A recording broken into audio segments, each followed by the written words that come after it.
ხულოში მთელი დღის განმავლობაში გადაუღებლად თავს.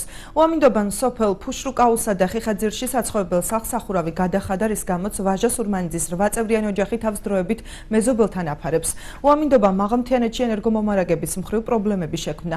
ენერგოპრო ჯორჯიას ინფორმაციით, ქედის მუნიციპალიტეტის 700 აბონენტს მთელი დღის განმავლობაში არ მიეწოდებოდა დენი. ამ დროისთვის ელექტროენერგიის მიწოდება აღდგენილია და შეზღუდვა მხოლოდ 35 აბონენტზე ვრცელდება.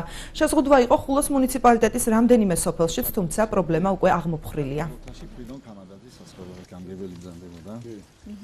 საღამოს საათებში ძლიერი ქარის გამო ხიხაძირის ხეობაში, კერძოდ ფუშრუკაულის თემში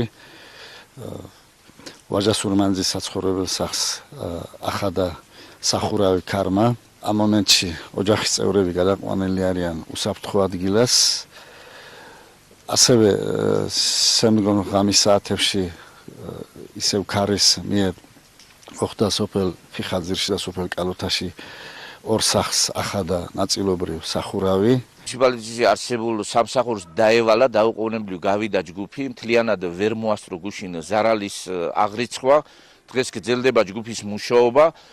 ხვალისთვის სამუშაო დღე არის, აღრიცხული იქნება 4 ოჯახის ზარალი და შესაბამისად გაკეთდება შესაბამისი დოკუმენტაცია, ხარჯაღრიცხვა თუ რომელ ოჯახს რა სახის დახმარება გაეწიოს.